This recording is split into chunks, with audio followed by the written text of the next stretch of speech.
सीने से लगा के छटकारा इसी के साथ आगे चल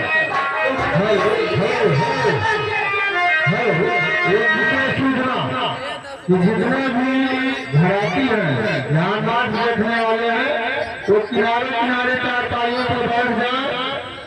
बीच में जितनी भी चारपाई है बारातियों के लिए छोड़ दीजिए। जो बाराती रहेंगे घरवाली की विशेष पेशकश और अनुरोध है कि आप लोग चारपाई लेकर के बगल में बैठ जाइए। बारातियों की चारपाई छोड़ दीजिए। देखिए हेलो हेलो हेलो चारपाई के लिए चारपाई को खाली कर दिए। बाकी लोग जो है बाराती को छोड़कर चारपाई लेकर साइड आगे कर दिए और बारातियों की चारपाई पर ये यहाँ के लोग प्रोग्राम देखने नहीं बैठे। लोग बैठे कोई प्रोग्राम लाओ बैठने की व्यवस्था नहीं है। कार पर उठाइए बैठे आप। तो हम कैसे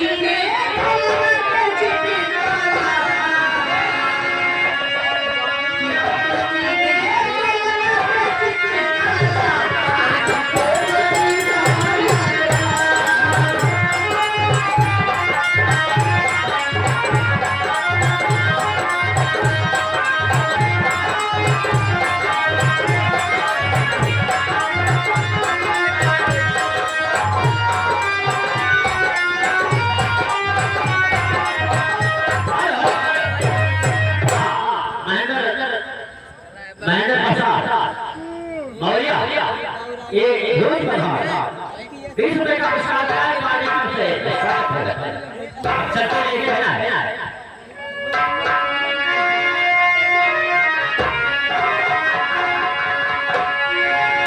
हमें लूटिया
देखी हाँ तनी तनी जल्दी आवा दरवाजा खोलने क्यों नहीं आई दरवाजा खुला है अगवार पे ना आया हाँ अगवार बहुत सा कहल था हाँ। इसके बारे में नहीं आया नहीं तोरे मौसी खिंच गई मुंह डाल रही भगवान काटी कहा जल्दी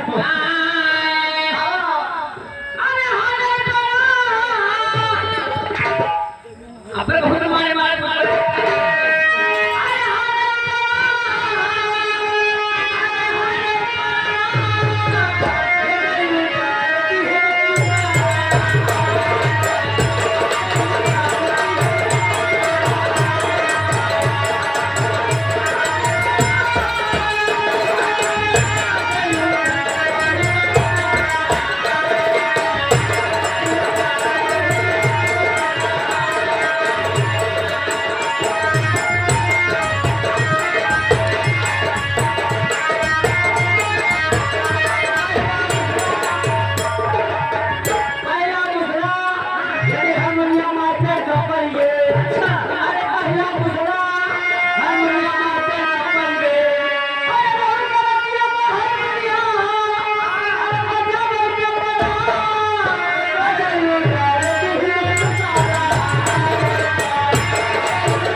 साले का बड़ा बड़ा है मार मार का फाड़ी है साले हेलो हेलो हेलो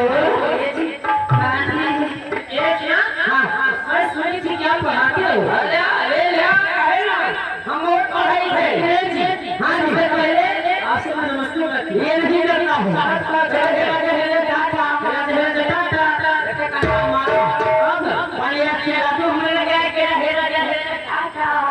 मेरा जयराता हे रानी माता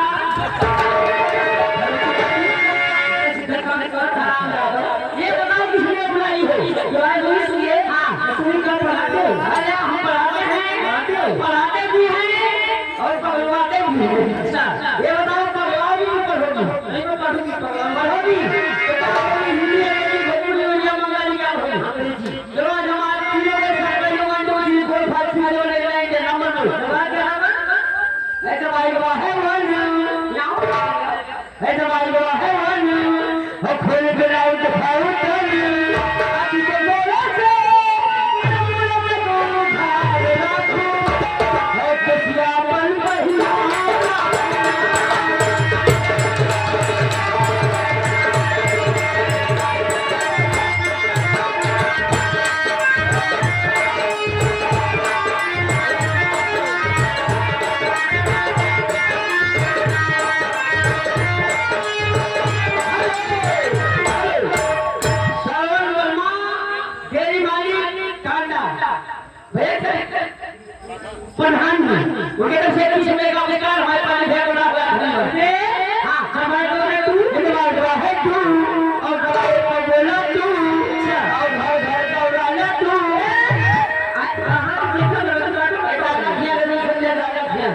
ये